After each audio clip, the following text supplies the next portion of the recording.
This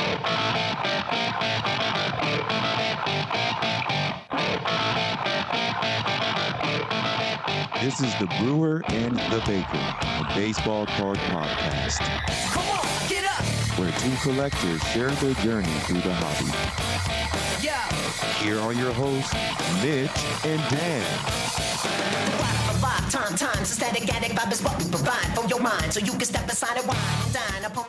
Hi, Dan. Hey, Mitch.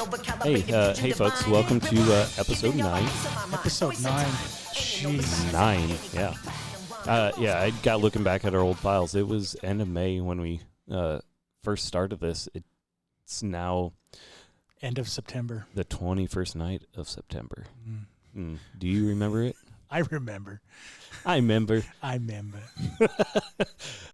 Oh, by the way, I'm the baker. Oh, still trying to keep it somewhat PG, so I censor myself. I'm the brewer, yeah. And this is the Brewer and the Baker podcast. We started the intro and then I digressed. We're already off the rails. Too many beers. No, too many tequila drinks. That and beers. Yeah, well, I mean, start with the tequila and then work into the beers. Right. When you go to a tamale shop, that's what happens. But if you want to see what we ate before we started this, by the way, find us on BrewerBakerPodcast on Instagram. We had some tamales from a local joint, and they were really good. The beans were spectacular. flan was wonderful. Oh, that was so good. A little bit of a coffee note to it and a little bit of raw coconut shredded across the top of it. It mixed up that creamy, soft with a little bit of crunchy. And it wasn't really like toasted crunch. It was just enough to be some texture, but not very complimentary. Out of place, yeah. Yes, highly recommend. Anyway, yeah, so if you're in town, go to Masa Luna. It's spectacular. Absolutely. So, yeah, topic of the day. Which is, hey, the baseball playoffs are upon us, or they will be within less than a week when this releases. So time to talk about a playoff bump, if that's a thing. Is that a thing? Do you... I mean, anecdotally, like Dan... What have we found? What have I found? What did you find in your research? Yeah, so, asking Dan from his cursory, the long-term experience versus me diving deeper into numbers and things of that nature. It just became something I asked him one week, is it something that does happen, or is it just something that I've seen in a smaller bubble, and we really wanted to dive into that. We're going to explore it. Before we get to that, though, we have some updates. Yeah, right? Some just regular old hobby updates of our own. I'll go first. First off, I need to make a retraction from last week. I said during the random question of the day that home run hitters the home run record was more impressive than the stolen base record. I'm going to retract that and say the stolen base record is more impressive because there's so much more skill involved than just hitting a home run. Ooh, long ball. Yeah. I'm retracting that. Second thing for my personal update, I got to experience something new. I don't know if a lot of collectors have many chances to do. I purchased a card on eBay, and it offered me a local pickup because it was in the Omaha area. In order to save on shipping and for me to be able to tell the story that I did something like this, I decided to do it. So I bought a 22 Allen & Ginter Chrome Gold Refractor Mini of Salvador Perez. Less than $15. It was a spectacular buy. Yeah. It was a great buy. Again, it offered me a chance to pick it up locally. I went from work the next day after I purchased it. I went from work, which is like basically in the very southeast corner of Omaha. It's like right next to Sarpy County. We're in Douglas County. It's right next to Sarpy County. By the way, it wasn't that long ago, within my lifetime for sure, that Omaha was described as a 20-minute town, because anywhere you were in the Omaha area, you could get to, depending on like traffic and accidents and things like that, you could get to anywhere else in the Omaha area in 20 minutes or less. I would argue we're a 30-minute town now. Yeah. We're a 30-minute town now. It takes me 20 to get to the river to get to work, it's 40, and the river is, as long as I get there, if I leave by the 20 and get there by the 40, I feel good. Yeah, but you're also leaving really early.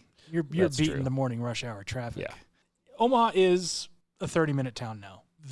Where I picked this thing up from where I started at was really stretching the 30-minute town name that it has. But I did find it. I did get it. It ran smoothly. So what happens is you show up and eBay sends you an email that says, show this QR code to the person that you're bought it from when you pick it up, and they will scan it. And that's how eBay knows that the card has been quote unquote delivered. Do they have the same similar thing on the eBay side where it gives them a new, not new app, but a new UI through the app to scan something? Because me personally, using the eBay app, I don't see a scan option. Yeah, I don't know. Since I've not done it on the seller side, I don't know the answer to that question. I mean, we could play with it, but that feels like market fixing or something like that. It would be weird, yes. It would be very weird. But no, so I'm assuming that they sent a link via email to the guy as well or something like that. Yeah, I just was curious. But I don't know that for sure. I didn't ask.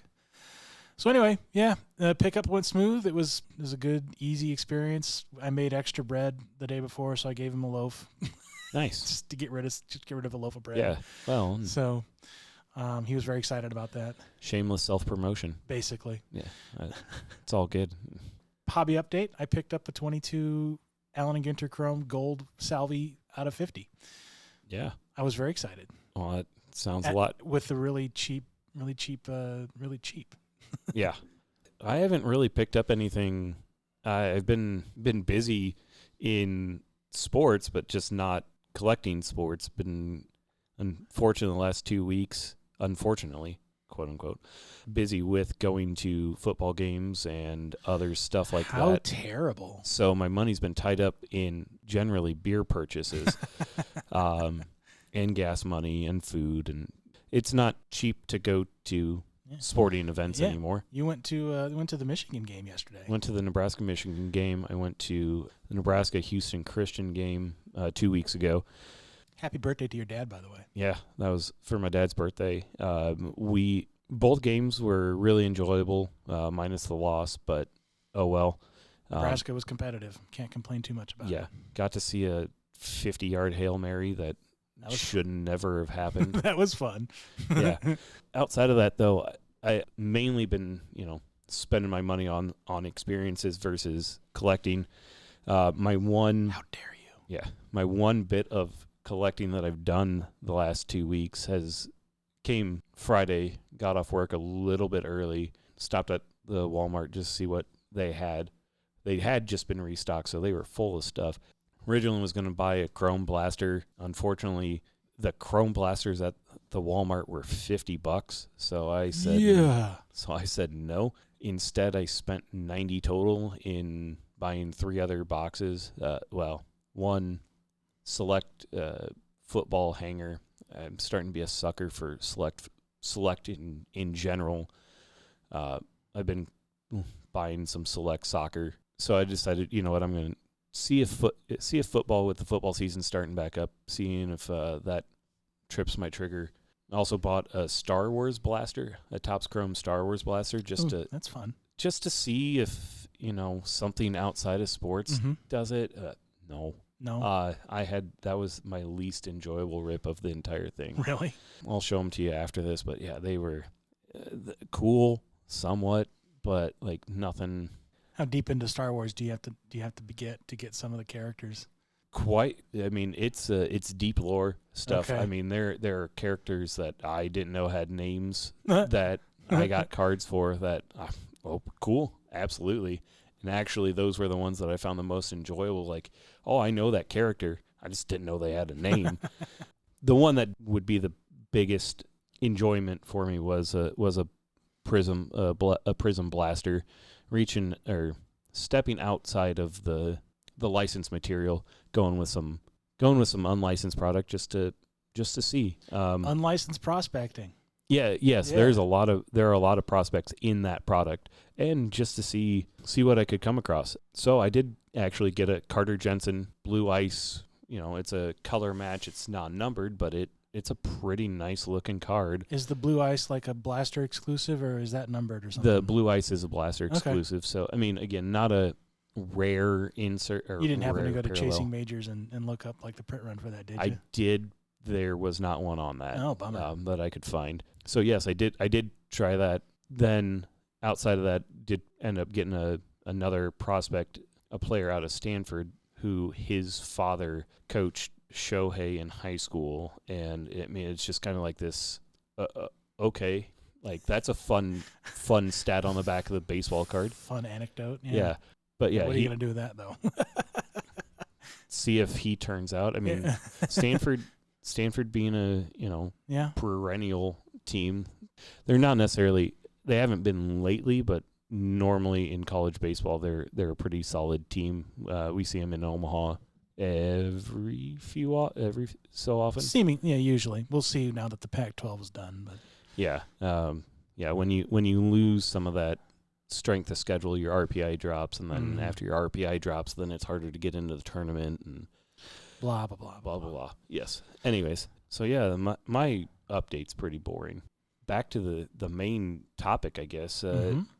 Dan, is it just anecdotal, or is there a postseason spike? Is there a strategy to holding on to a team or a player if you think they'll make a playoff run? Sure. So here's what I have found. And this is personal experience and no numbers, no research into it.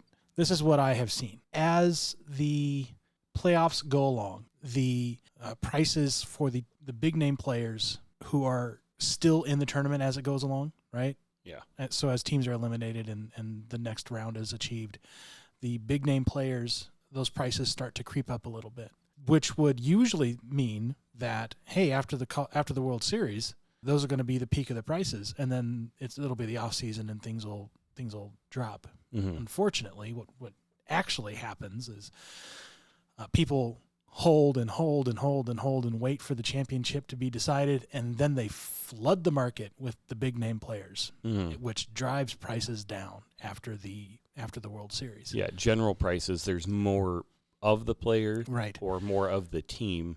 So as a buyer, it's actually a really good time to go get it, because there will be a lot of harder to find cards for the players in the team that actually won. And they'll be cheaper than they would normally be, like during the season or going into the playoffs.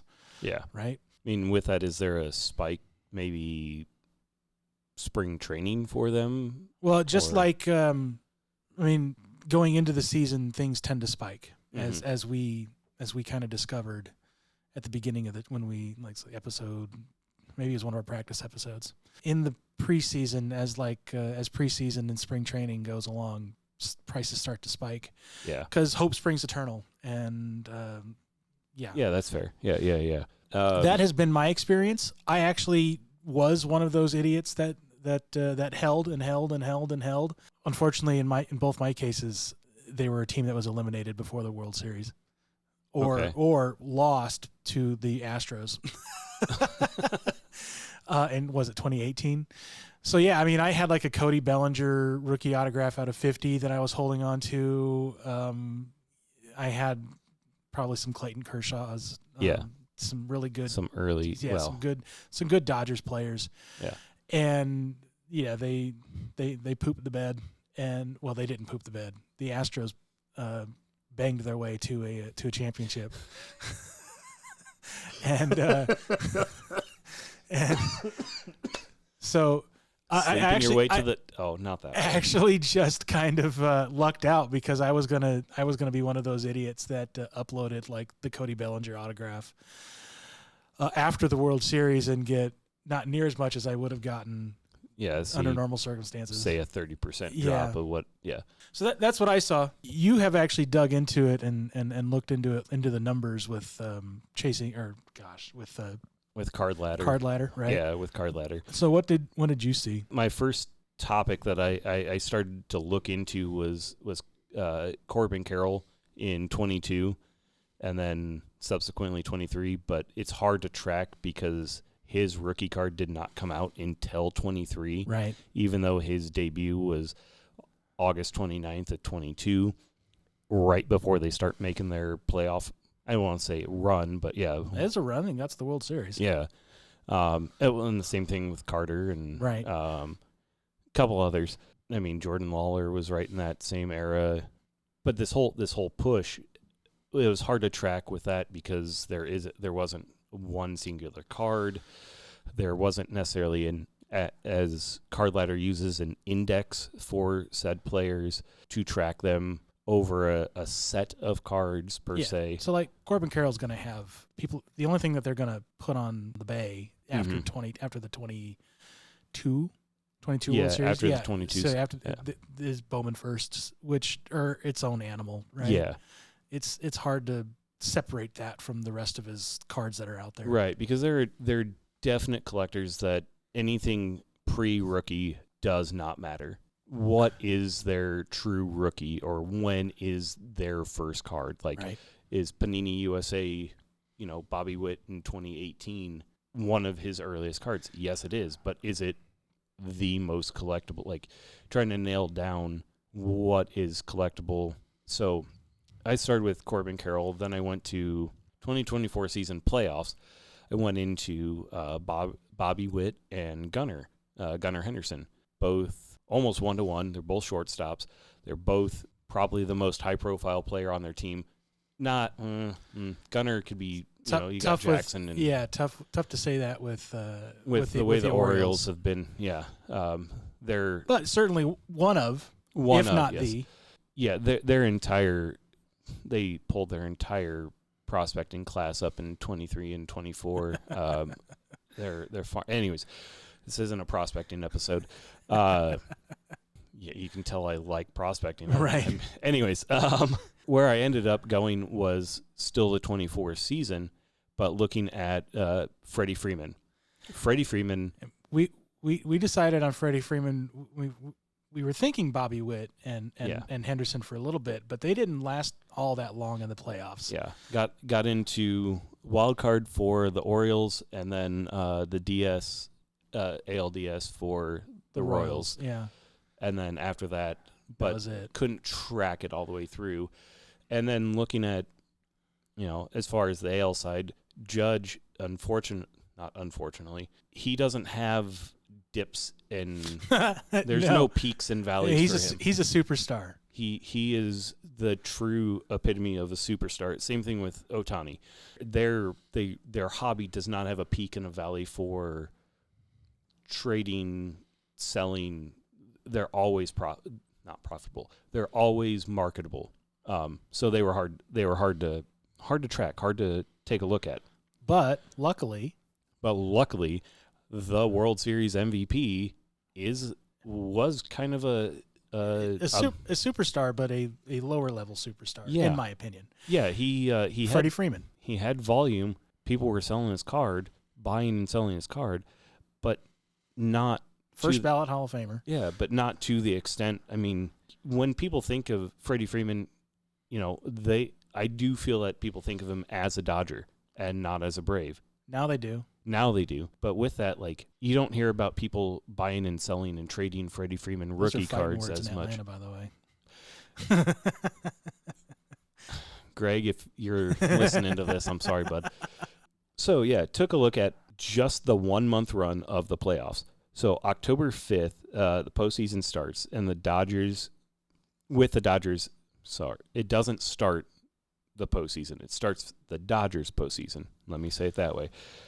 In the NLDS.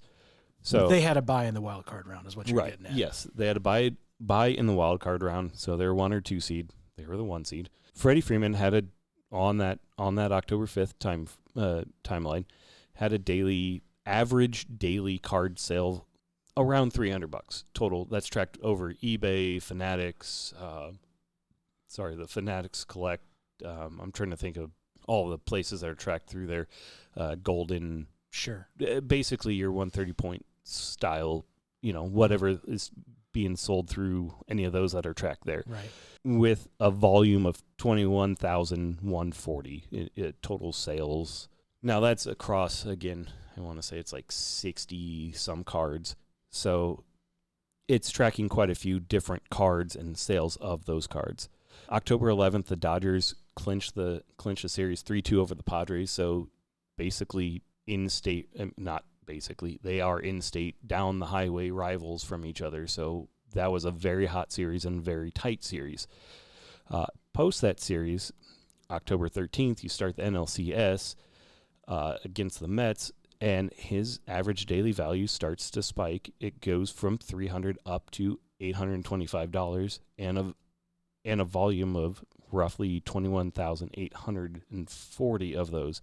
So it's an increase of almost 3x on his daily value, but only a 3% increase in volume. So they weren't really moving more cards, but right. They were moving high dollar cards. So there were a lot of people seeing the writing on the wall that this guy is a solid guy. So that value goes up, but the volume doesn't necessarily go up. So it's higher dollar cards. The cards are going for a higher dollar value versus more sales. Right. Yeah. October 20th, they secure the NL. A week later. Yeah, a week later, they secure the NL title, and his average daily value continuing to spike to around $1,100, $1,130, but total volume drops to 21,000, excuse me. So a 37% increase in total value or in value, but a drop of 4% in volume. So again, cards are going for more, but less cards are being sold. Sure. October 25th, we start the World Series. The average daily value then jumps to $1,438 on 10/27, so 2 days after it. 2 games, which those first 2 games in the World Series, he puts up absolutely stupid numbers, ridiculous numbers. The first walk-off grand slam. Right. In World Series history. In World Series history. He does he has some incredible feats. 12 RBIs in the entire series. I looked these stats up before the show. In 5 games. Yeah, in 5 games, 12 RBIs. It was a World Series record. Yeah. And there was one other thing. I don't remember exactly what it was, but it was just an incredible offensive performance. Right. Absolutely deserving of the MVP. So in the first 2 days, from the start to that 27th mile point or mile marker there, jumps to 1438 on daily value and 23,288 on volume, 27% increase in the dollar value and 11% increase in volume. So now we're getting both.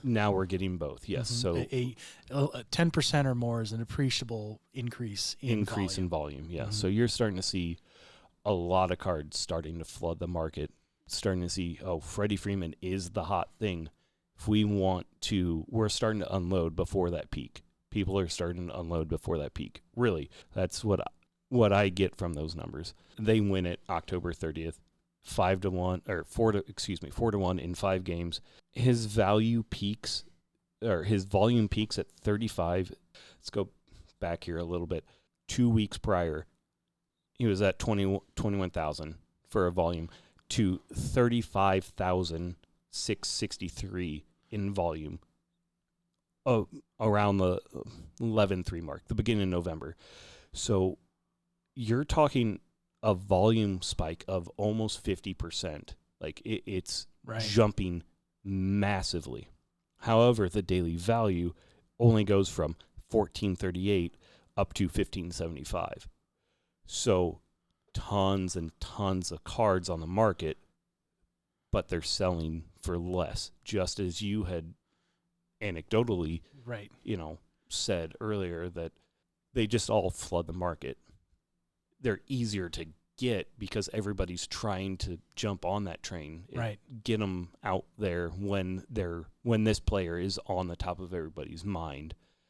And so that's only a 9% increase in total value of cards being sold, but a 53% increase in volume. Yeah. So a lot of low dollar cards being sold, or cards, maybe not low dollar cards. People are starting to compete with themselves, essentially. Yes. And then his daily value peaks just about a week later at 1711, but volume is starting to drop. So you're seeing some of those lower dollar cards. You probably hit that 1 week on eBay, you post them for 7 days. generally most people post them for 7 days. So most of those are falling off, and you're starting to see some regulation back in that. Right. So, you see a 7% decrease, but a 9% increase in value. So in daily value. So it's starting to correct at that point, but you're still seeing such a high volume. So overall, like his peak in a 1 month period, almost 6x of what his daily value, from a 300 to 1,700, almost 1,800. That's absurd amount of spike, but that's what the World Series MVP will do for you. Absolutely. And then a peak volume of almost 70% jump.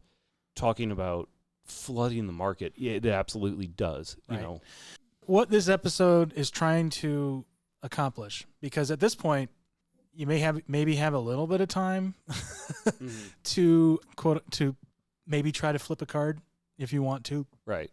If you think you have a good feel on who's going to make the World Series, who's going to perform really well. I don't have that kind of confidence to do that kind of stuff. Right. But really, you're out of time to pick up any new cards for this kind of exercise. So you're kind of stuck with what you got. But if you have something that's looking like trending towards, I collect Royals primarily for baseball. I would say, like last year, that mid-October, there were a lot more cards on the market. That would have been the time to pick up cards for myself. Sure. Because there was a lot more on the market. And at that time, because there were more, the prices were down. Right. If you're truly looking to profit, quote unquote, profit on it, make sure you pick the team and the player and hold until the start of the World Series. Until the start of it. And that's it. And after that, you've pretty much lost you lost the window. Yeah. I mean, this is not financial advice by any means, but just digging into that. Yeah. I'm not going to tell you what players to do this with, because I don't have those kind of smarts. No. But as far as timing goes, that seems to be the pattern. And then digging into that further on my end was looking into, you'd see a slip, you see a slide through most of November, and then not oddly, but comically large spike in about the second to third week of December. Those Christmas gifts, man. Yeah. Even if it's to yourself. Yeah, or it's I'm tired of shopping for other people. I'm going to shop for my damn self. And then after that, it continues to slide. So, like, if you're trying to pick up a player or a card, some of the peak time to pick that up is late January, early February. However, in baseball. In baseball, yes. However, good luck finding them, because volume is just generally down. Right. If you find something that you really want, that would be the time to hop on it. Yeah. So me specifically, like I'm on the lookout for a Young-Ho Lee Bowman Spotlight, 2024 Bowman Spotlight. They just don't come up that often. They really don't. They're going around the 150 to 1. They're going 80 to 150. They do not come up that often. So yes, I might look in February. Yeah, get those save searches and just I've got 3 that run daily. Daily. That's one of them. Just Bobby Witt Jr. minus digital, or bunt. Just digital in general. Okay. It's me being a stickler for that. I'm gonna call him out. That's a scum of it, guys. Don't be shady selling stuff on eBay. And then the third is Patrick Waugh rookie, OPG 86-87 OPG. Patrick Waugh, still looking to pick one of those up, but that's just because that was my childhood hockey hero. Sure. I wanted to be a damn goalie. So yeah, to round it out, it's kind of the know when to hold 'em, know when to fold 'em. Right. I guess sort of mentality. We're coming into the postseason. There definitely is a postseason bump. Bobby in 24, he was kind of the hero of the team, and then making it to the NLDS, or NL. I hate myself for saying that. ALDS, making that push. So he definitely saw a bump, but then once they were out, once the Yankees eliminated him, his daily value dropped. So either they weren't selling or there weren't that many cards on the market, or maybe a a little combination bit of both. Yeah. Because unfortunately, I didn't look at it in comparison to volume. I can probably tell you that after the playoffs, I really wasn't looking to purchase Royals cards. You just felt so heartbroken? Yeah. Damn That's Yankees. Fair. Well, I mean, isn't that always supporting the evil empire? So I think that's a pretty good rundown. Yeah, no, that's a pretty decent rundown. Yeah. So yes, playoff bump is a thing. At your own risk. At your own risk. Yeah. You know, it's all. I don't want to say it's a gamble, but it's a gamble. Yeah. That's it. Now we'll get on to. We're going to continue the random Sam question of the day. Yeah. So we're down to 14. So she's got to work on trying to get us a. I'd like to keep it at 15, but it's okay. I think 14 is okay for now. We've got to. Yeah, it's not a you 1 could and 2. Probably be good at 10, but 14's fine. So let's go ahead and spin this damn wheel. It's so shit.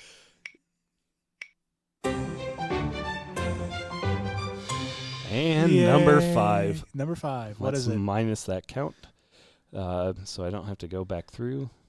Number 5 is most. Oh gosh. Is it another thinker? It's another thinker. I don't want a thinker. Most underrated player in the MLB. Most underrated player in the MLB. All right. That there's a lot of players in the MLB. Yeah, that's why. Ooh, so I'm rubbing my eyes. I'm gonna go a little off the board. Little off the board. He's an A. Okay. Okay. He's an excellent catcher. Okay. Shea Langoliers. Yeah, I don't disagree. I know he was a highly touted prospect, highly touted, rookie. It's kind of been lost in that mix of the shuffle of all changing all the BS that Oakland's going through. Yeah. The Athletics are going through. Excuse me. I would say that yes, almost any player. I mean, I know that Kurtz and Jacob Wilson and Wilson have had fantastic years, but because they don't really have a home market anymore per se, it's hard for them. Gosh, there are so many. I mean, we talked earlier this year about Vinny being the glue guy for the Royals. It's not a bad choice. He's got 30 home runs again this year. Yeah. He's almost hitting 300. Like he's hitting like 270 or something like that. But he's a mid-market team. His defense has really improved. Almost anyone in the damn AL Central could be named on this list. Well, except I think Scooble's not underrated. Scooble's definitely high. I mean, frickin' Dingler could be, Yes. Trying to expand out from the AL Central, though. I mean, that's just, it feels too easy. So, I mean, another name that I was considering was an old A. Now he's a Padre with Mason Miller. Ooh, yeah. He hits 100 on basically every pitch, and he's scary good. Yeah. Ooh, yeah. That. See, it's so hard because there are like underrated guys. I would even, he's in my PC, but Lee, like solid speed, generally can hit. I mean, there's been some holes this year, but like. All right. You've now at least 6 names have been named. I know. So, but I haven't even gone to the East Coast yet. We talked about it not going 10 minutes, Mitch. I know. I'm gonna take the easy way out on this. I'm gonna say Vinny. Okay. I'm not gonna argue with you because I agree. That's a really good candidate. Yeah, I think Vinny Pasquantino is a solid player. Being on a mid-market team, he's at a high-profile position, but I think he's highly underrated. The most in the MLB, it's hard to say because I have my allegiances then. Yeah, but and there's 28 other teams that that you and I didn't mention already. That have 40. Yeah, and we didn't even consider the NL. I mean, yes, that's true. Yeah, I tried to make it as less of a thinky question as possible. It was purely on instinct and purely on my gut feeling. Blame Sam for that one. And, well, it is her question, so it is. Oh man, there are actually. Don't, I shouldn't look at the list. No, you shouldn't. There are a lot of them that are thinkers. All right, we're gonna have to get some non-thinkers for it. But, anyways, we're definitely coming up on time. So yeah, I'm happy with this show. I think we accomplished a little bit today. Yeah. I mean, I had a question for you that it was born out of not coincidence, but like we're coming into the playoffs, and I have some cards that I want to unload. I tried to sell them in July; they just didn't really sell. But now seeing July is about the worst frickin' time to try and sell cards. Past All-Star break, it's a slow start back up. It's kind of hard to sell at that point. And after doing, the diving into sales numbers, like, don't get me wrong, I like to collect who I want to collect, and I'm going to be a huge proponent of collect who you like to collect. But I don't need to hold on to Christian Yelich cards. Like, I don't have any. That's fine. I like him, but I don't need to hold on to him. I've got one Yelich autograph. I think he's going to be a Hall of Famer. He's staying in the PC until it's pretty apparent that he's not going to be. Yeah, that's kind of where I'm at with players. I like mean, Adley, Carroll, Lawler. Yeah, some of these guys are the ones that like I've had the question for myself on: is this a long-term hold for myself, or is it just time to put those cards out there? And trying to ask Dan if he's had anecdotal evidence of it, save them for the playoffs. I mean, the Diamondbacks may or may not make it this year. I mean, they're on the cusp, but would a wild card bump? All eyes are on the wild card at that point. Right. Thanks for listening, everybody. Yeah, thanks for listening to me ramble. Appreciate it. I do have a couple. Not, I don't want to say big shout outs. I mean, they're not. A couple people have reached out on Instagram and stuff of that nature. My buddy Cody, who just actually met with Sam while I was down at one of the football games a couple weeks ago, binged all of our episodes, and he actually has notes to ask us if we ever get a chance to sit down with him. I maybe next weekend sitting down with him, and answering questions. Outside of that, I mean, there's been quite a few on Instagram. Just Josh inspired sports cards. Luke, I don't want to throw out too many last names, but I do have a list for you, buddy, for the Project 20 and Project 2020 and Project 70s. It just got to be a lot bigger than I could send in an Instagram message. I am super, super interested in those cards. But anyways, one other thing, and I just remembered this. I don't know. Do you remember Justin, late 90s basketball in Chicago? He had a bit of a health scare within the last week or two. So we in the PTTF chat haven't heard back yet about what's going on. So all the power to you, Justin. Get well soon. Thanks for keeping us abreast before you went in for surgery. Let's hope we hope everything went well. Absolutely. So I mean, he was there during the live show too. Oh yeah, harassing us. Oh yeah. So, man. Yeah. On that dour note. Yeah. Best of luck. Yeah. Hopes are with you, man. Get well soon. Right. So follow him on Instagram, by the way, late 90s B-ball if you haven't yet. He's a fun follow. Yeah. Some solid cards out there. Yeah. I'm the Baker. I'm the Brewer. Have a good rest of your day. Yeah, have a good one. That was the Brewer and the Baker of Baseball Card Podcast. Thanks for listening, and be excellent to each other.